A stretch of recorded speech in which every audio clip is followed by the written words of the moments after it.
Se puderem, abram as vossas Bíblias juntamente comigo no livro de Esdras, no capítulo 7, no verso 10. Esdras, capítulo 7, verso 10. Eu quero agradecer aqui a oportunidade que me é concedida pelo nosso querido presbítero irmão Paulo, líder de jovens, que nos convidou para trazer a palavra nessa noite. Agradeço pastor Emanuel Júnior, aqui na pessoa do nosso primeiro vice-presidente, pastor Moacir, e nosso copastor, pastor Gerson. Que Deus abençoe grandemente vocês. Livro de Esdras, capítulo 7, verso 10, eu quero falar sobre a importância da palavra de Deus em uma sociedade. Nos diz assim o texto: porque Esdras tinha preparado o seu coração para buscar a lei do Senhor, e para cumpri-la, e para ensinar em Israel os seus estatutos e os seus juízos. Eu quero aqui contextualizar com os irmãos o que é que estava acontecendo nessa ocasião, quando Esdras assentou no seu coração fazer essas coisas: buscar a lei do Senhor, cumprir a lei do Senhor e ensinar a lei do Senhor em Israel. A sociedade aqui ela estava sendo novamente reestruturada. A sociedade de Israel ela estava sendo edificada mais uma vez, porque ela havia sido totalmente deformada e totalmente desestruturada. Na verdade, a sociedade foi destruída. Deus havia colocado o povo de Israel ali na Palestina, Deus havia assentado o povo de Israel ali na Palestina, tinha ordenado a bênção sobre aquele povo, de maneira que eles conseguiram vencer os seus inimigos, eles conseguiram expulsar os inimigos da terra, eles conseguiram expandir os territórios, de acordo com a bênção e a promessa que Deus tinha feito a Abraão. E eles prosperaram ali. Mas Deus tinha dito, através de Moisés, Moisés escreveu e fez uma aliança com o povo, e disse a eles: quando vocês entrarem nessa terra, vocês vão temer o Senhor. Quando vocês adentrarem nessa terra, vocês vão adorar somente ao Senhor. Porque no dia em que vocês traírem o Senhor, no dia em que vocês fizerem aliança com os povos dessa terra, que vocês derem os vossos filhos a eles, tomarem as vossas filhas para os vossos filhos em casamento, no dia que vocês se encurvarem diante dos seus deuses e promoverem a prostituição, e nós entendemos aqui que aquilo era uma prostituição espiritual, então o Senhor vosso Deus, da mesma maneira que vos introduziu nessa terra, Ele vos tirará. Acontece que o povo foi recebendo bênçãos, o povo foi prosperando, o povo foi crescendo e enriquecendo. E aqui nós aprendemos a nossa primeira lição: quando nós prosperamos, é o momento em que nós devemos nos lembrar do Senhor. Por que eu estou frisando isso? Porque todo crente, quando ele está em aperto, ninguém precisa falar para ele que ele precisa buscar a face do Senhor, porque fatalmente ele vai buscar. O salmista Davi disse assim que Deus é o socorro bem presente na hora da angústia, e todo crente sabe disso. Você quer ver o crente orar? É ele ficar na angústia. Você quer ver o crente correr para os pés do Senhor? É quando ele está na prova. Ninguém precisa ensinar isso para crente nenhum. Até as crianças que são crescidas na igreja, eles sabem que na hora da angústia deve-se buscar ao Senhor. Por isso nós temos que entender, Deus quer que nós prosperemos, mas infelizmente muitas pessoas quando prosperam se tornam infiéis, e foi exatamente isso que aconteceu com o povo de Israel. E quando eles se tornaram infiéis, Deus então entrou com juízo contra aquele povo, enviou o povo dos caldeus, e os caldeus então levaram aquele povo cativo para a Babilônia. E quais foram os motivos? Rebeldia. Não cumpriram a palavra do Senhor. A Bíblia nos diz que quando eles foram introduzidos na terra, Deus disse assim: olha, vocês vão guardar o ano sabático. O que seria isso? Vocês vão plantar a terra durante 6 anos, e no 7º ano vocês deixem a terra descansar. E Deus, prevendo as perguntas que o povo iria fazer, Ele mesmo diz assim: mas se vós pensardes, o que é que comeremos no 7º ano, eis que eu vos digo, que no 6º ano a terra produzirá 3 vezes mais. Perceba como Deus é abundante nas suas bênçãos e no cumprimento da sua promessa. Porque se eles iriam descansar somente 1 ano, a terra deveria produzir 2 vezes mais no 6º ano, mas Deus prometeu que ela iria produzir 3. E quantas vezes eles guardaram o ano sabático durante os 490 anos que eles permaneceram na terra? Nenhum ano. Então Deus disse assim: eu vou tirar vocês da terra e vocês vão ficar no cativeiro, lá em Babilônia. E eles foram para a Babilônia. E quando eles lá estavam, alguns falsos profetas se levantaram e disseram assim: o cativeiro vai ser curto, logo, logo Deus traz vocês de volta. E então se levanta Jeremias e disse assim: plantai vinha, edificai casas, porque o tempo do vosso cativeiro nessa terra vai ser de 70 anos. Por que 70 anos, irmãos? Porque eles ficaram 490 anos na terra e não guardaram 1 ano sabático sequer. Quando você multiplica, ou melhor, quando você divide 490 por 7 anos, você vai ter 70. Então eles iriam ficar na terra 70 anos, porque o ano sabático que eles não guardaram pausadamente, alternadamente, agora eles iriam guardar de uma vez. E o que é que nós temos para dizer sobre isso? Deus, Ele é abundante nas suas promessas, mas Ele é fiel no seu juízo. E uma sociedade não deve brincar com Deus. Uma sociedade não deve desconsiderar a palavra do Senhor. Pois bem, Deus leva o povo para o cativeiro. Lá na terra do seu cativeiro, um homem, Daniel, estudando o livro do profeta Jeremias, a Bíblia vai nos dizer assim: então entendi eu que o tempo dos anos que deveriam vir sobre o povo de Israel era de 70 anos, então eu orei ao Senhor. E Daniel começa a orar então, porque ele entendeu que já tinha dado o tempo de juízo. E a Bíblia nos diz que Deus moveu o coração de Ciro, rei da Pérsia, e ele passa pregão em todo o povo. Ele diz assim: o Senhor Deus dos céus me encarregou de edificar uma casa para ele lá em Jerusalém, que é de Judá. Todo o povo de Deus que quiser, que Deus seja com ele e vá. E Deus moveu o coração do povo, e esse povo agora volta para Jerusalém. Esse povo volta para a terra de Judá e vai reedificar a cidade, vai reedificar a casa do Senhor, vai reedificar os muros que estavam derribados, porque os seus inimigos derrubaram os muros quando invadiram a cidade, e eles vão reedificar os portões que estavam queimados. Agora veja que interessante, no livro de Esdras, no capítulo 3, no verso 3, a Bíblia vai nos dizer que eles começaram aquele projeto de reestruturação. Mas vejamos, eles tinham que edificar as suas casas, eles tinham que edificar os muros da cidade, eles tinham que edificar os portões da cidade e tinham que edificar o templo. E no livro de Esdras, no capítulo 3, no verso 3, nos é dito qual foi a primeira coisa que eles edificaram: o altar. Antes mesmo de edificar os muros da cidade, que era o símbolo da proteção da cidade. Todas as cidades elas eram cercadas por muros. Todas as cidades elas tinham portões resistentes. E à noite eles fechavam os muros da cidade para que os inimigos não entrassem.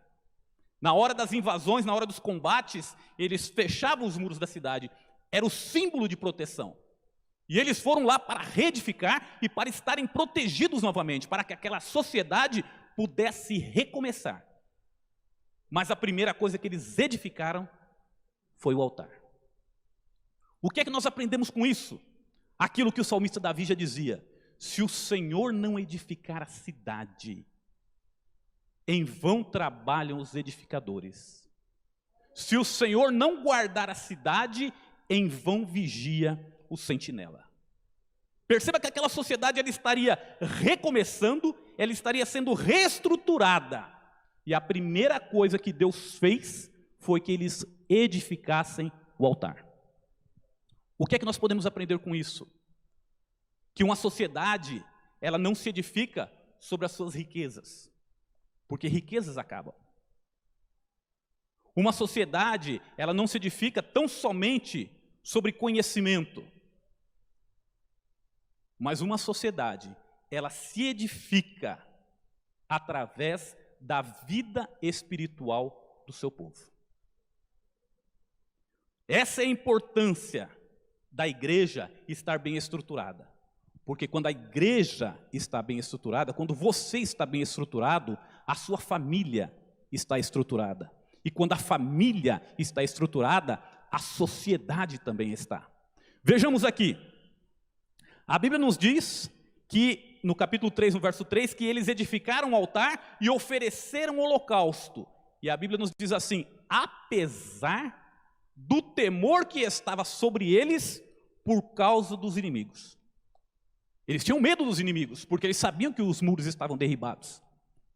Eles tinham medo dos inimigos, porque eles sabiam que não tinha portão na cidade. Mas ainda assim, eles edificaram o altar e ofereceram sacrifício.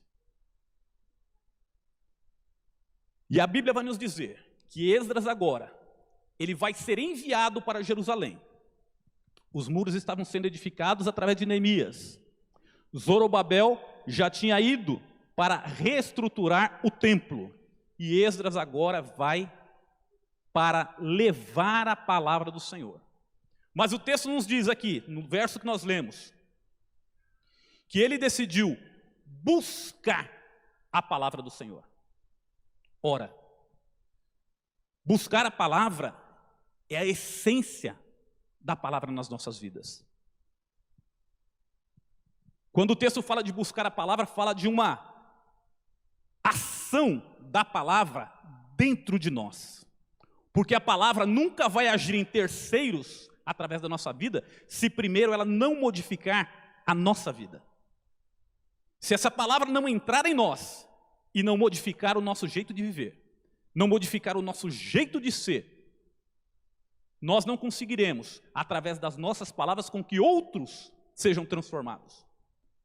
Por isso Esdras, ele decidiu buscar essa palavra. A Bíblia vai nos dizer, já comentei isso aqui com os irmãos, Paulo, escrevendo, ele disse assim: andai em espírito, e não cumprireis a concupiscência da carne. E o que é andar em espírito? Andar em espírito é ouvir aquilo que o Espírito fala. Uma sociedade que tem a palavra como sua referência, uma sociedade que tem a palavra como seu norte, o Espírito Santo atua nessa sociedade. Nós olhamos para os Estados Unidos e vemos os Estados Unidos como uma nação potente. Nós vemos os Estados Unidos como uma nação rica. Nós olhamos para a Inglaterra e vemos a Inglaterra como uma nação rica. E quais foram os fatores que contribuíram para que a nação se tornasse o que é? A palavra. Abraham Lincoln, um dos mais destacados presidentes dos Estados Unidos, ele disse assim: é impossível governar um país sem a ajuda de Deus e sem a ajuda da Bíblia. E por isso eles são o que são. Muito embora eles tenham decaído muito como potência, justamente por deixarem essa palavra de lado.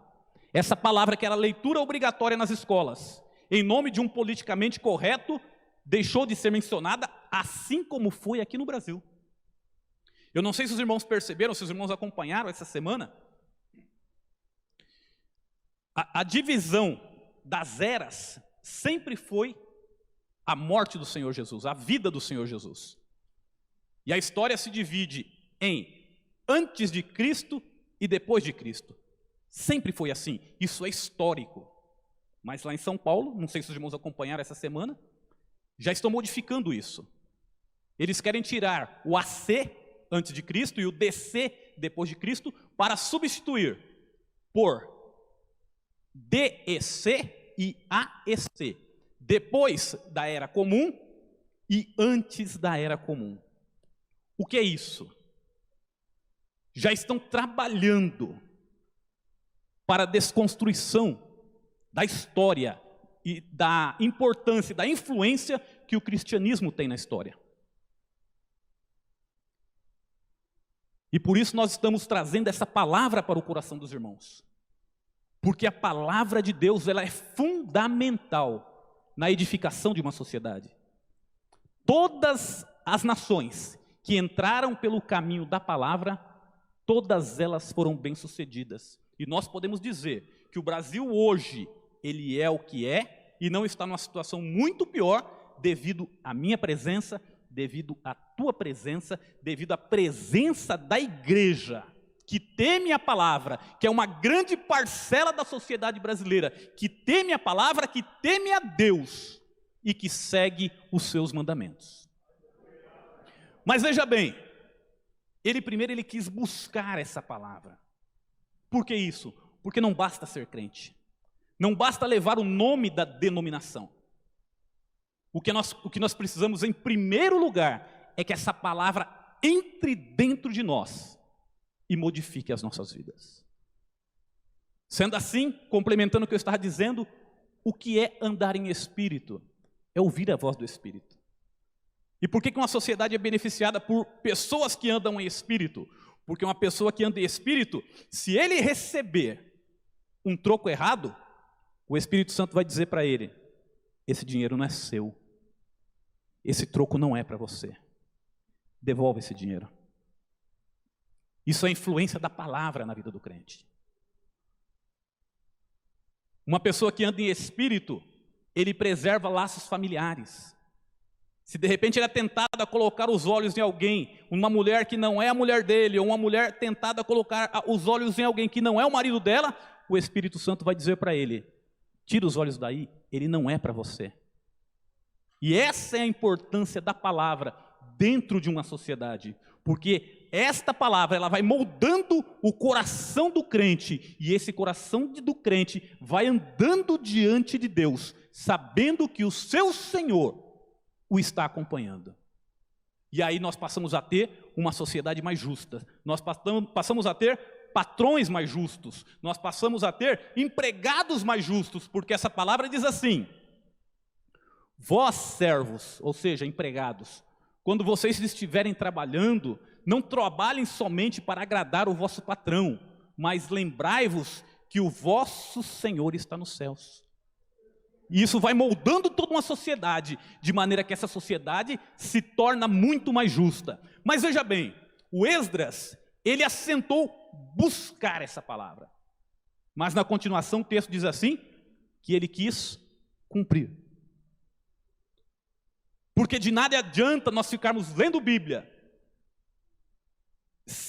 nos tornando mestres em Bíblia, se nós não cumprirmos essa palavra. Buscar a palavra fala de coisas que acontecem dentro de nós. Agora, cumprir a palavra fala de coisas que acontecem por causa de nós. Fala de atitudes que nós tomamos e que fazem a diferença na sociedade, porque nós cumprimos esta palavra.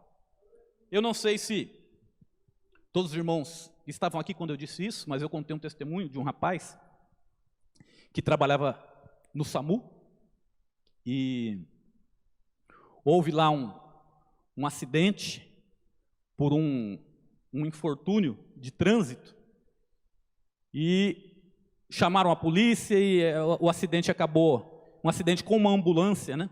E o acidente acabou sendo fatal para algumas pessoas. E as pessoas então ficaram com medo de assumir aquela consequência daquele acidente e começaram a mentir acerca daquela consequência. E quando chegaram para o irmão, disseram, o médico perguntou, falou assim: o que aconteceu? Ele disse: aconteceu assim, assim e assim. E contou toda a verdade do que tinha acontecido. E alguém me disse assim: esse aí está acabado, ninguém nunca mais vai falar com ele, as pessoas vão virar as costas para ele, ele vai ser considerado um traíra. Mas aconteceu exatamente o contrário. As pessoas passaram a respeitar muito mais aquele cidadão. E quando tinha alguma situação onde as pessoas precisavam de um veredito, precisavam de uma verdade, diziam assim: pergunta para o fulano, porque ele não mente. Era o que acontecia aqui. Esdras, primeiro ele quis buscar, depois ele quis cumprir. E Jesus coopera essa ideia quando diz assim: se a vossa justiça não exceder a justiça dos fariseus, de modo algum vocês vão entrar no reino dos céus. A Bíblia continua a nos dizer que ele buscou, ele quis buscar, ele assentou no seu coração, buscar, cumprir e ensinar. E quando nós falamos em ensinar, nós não estamos falando em verbalizar. Nós não estamos falando em falar para as pessoas. Há um escritor aí que diz assim: existem 3 coisas que os pais não podem negar aos seus filhos. Primeiro, exemplo. Segundo, exemplo. E terceiro, exemplo. A igreja não pode se contentar tão somente em falar. Nós, como crentes, não podemos nos contentar tão somente em falar, em pronunciar, em citar versículos, em citar textos.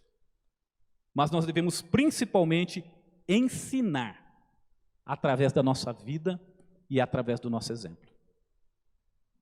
Deus enviou Esdras para aquela sociedade para que aquela sociedade conhecesse a palavra do Senhor e que ela não se perdesse mais uma vez por não cumprir aquela palavra. E a Bíblia nos diz assim, que Deus tinha determinado para Moisés: tu inculcarás essas coisas aos teus filhos, andando pelo caminho, assentando-te, levantando-te, sentado à roda da tua mesa. Era para inculcar no coração do filho. O pai seria um exemplo para o filho e estaria citando esses textos. E o filho então aprenderia a lei do Senhor. E depois de aprender a lei do Senhor, ele iria transmitir a outra geração, que iria transmitir a outra. E Deus fez isso para que aquela sociedade fosse bem sucedida. Isso é tão verdade que nós comemoramos a Santa Ceia. Na ocasião eles comemoravam a Páscoa. E a determinação divina era assim: assim vocês comerão a Páscoa, apressadamente, com os lombos cingidos. O que era ter os lombos cingidos? Era pegar o vestido. O judeu, ele tinha muitas vestimentas, ele tinha uma túnica por baixo, ele tinha um vestido por cima, depois ele tinha uma capa por cima. Então, os lombos cingidos era você pegar toda essa indumentária, puxar para cima e amarrar no cinto, para que as pernas ficassem livres para poder caminhar. E Deus disse: vocês comerão a Páscoa assim, apressadamente, os lombos cingidos, o cajado na mão, comerão ervas amargas, comerão cordeiro. E aí o próprio Deus diz assim: e quando os vossos filhos perguntarem, que ritual é esse? Então vocês dirão: foi porque o Senhor nosso Deus nos livrou do Egito com mão forte. Então aquele ritual todo era para mostrar ao menino: por que tem que amarrar o vestido na perna? Porque Deus tirou a gente do Egito assim, ó, com muita rapidez. Por que tem que comer ervas amargas? Porque a vida lá no Egito era muito dura, mas Deus livrou a gente de lá. Por que tem que comer o pão sem fermento? Porque Deus tirou a gente com uma velocidade tão grande que não deu tempo nem de levedar a massa. E Deus dizia: inculte essas coisas nos teus filhos. Para quê? Para que aquilo se tornasse perpétuo, para que aquela graça de Deus sobre a vida do povo se tornasse perpétua. Você quer abençoar o seu filho? Ensina ele a temer ao Senhor. Você quer que o seu filho seja bem-sucedido? Ensina ele a ser um crente bem-sucedido. Você quer que o seu filho se dê bem no casamento? Mostre no teu casamento como que o seu casamento é uma bênção e como você é feliz em ser casado com a pessoa com quem você está. E o seu filho vai querer ser exatamente aquilo que você é e vai querer refletir aquilo que você faz. Agora, se nós quisermos destruir um casamento dos nossos filhos, é nós fracassarmos no nosso casamento. Porque quando a família fracassa, a sociedade fracassa. E para nós encerrarmos, eu quero ler um texto no livro de Provérbios.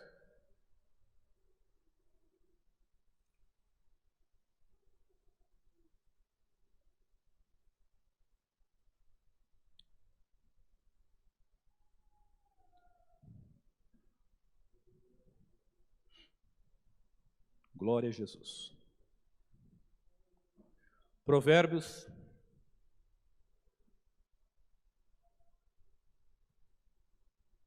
Provérbios 4. Nos diz assim, são palavras de Salomão que nos dizem assim: ouve, filhos, a correção do pai, e estai atentos para conhecerdes a prudência, pois dou-vos boa doutrina, não deixeis a minha lei. Porque eu era filho pequeno na companhia de meu pai, e único filho de minha mãe, e ele me ensinava e me dizia: retenha o teu coração as minhas palavras, guarda os meus mandamentos e vive. Adquire sabedoria, adquire inteligência, e não te esqueças, nem te afastes da palavra da minha boca. Verso 6, não a abandones, e ela te guardará. Ama, e ela te protegerá. Sabedoria antes de tudo, adquire sabedoria. Para isso, emprega tudo o que possuis na aquisição de entendimento.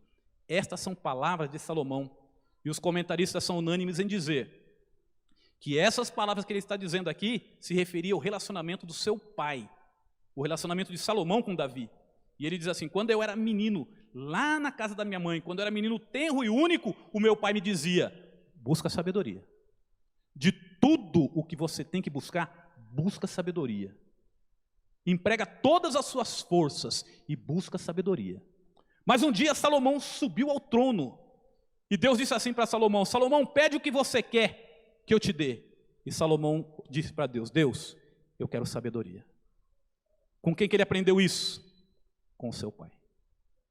E Deus disse para ele: como você não pediu os seus inimigos, a morte dos seus inimigos, como você não pediu ouro, como você não pediu prata, mas pediu sabedoria para conduzir o povo, eu gostei do que você pediu, e eu vou dar sabedoria, vou dar o que você pediu, e vou dar também aquilo que você não pediu. A sociedade se estabelece em cima da justiça, e a justiça se estabelece em cima da palavra de Deus. Se nós queremos uma sociedade mais justa, se nós queremos um país mais abençoado, nós temos que fazer a diferença nessa sociedade. Nós temos que começar por nós, influenciando os nossos filhos, que vão influenciar outros e outros e outros. Amém, meus irmãos? Deus falou com você nessa noite? Então fique com essa palavra e vamos nos esforçar, porque Deus tem bênção para nós, para a nossa cidade e para essa nação. Que Deus nos abençoe grandemente em nome de Jesus.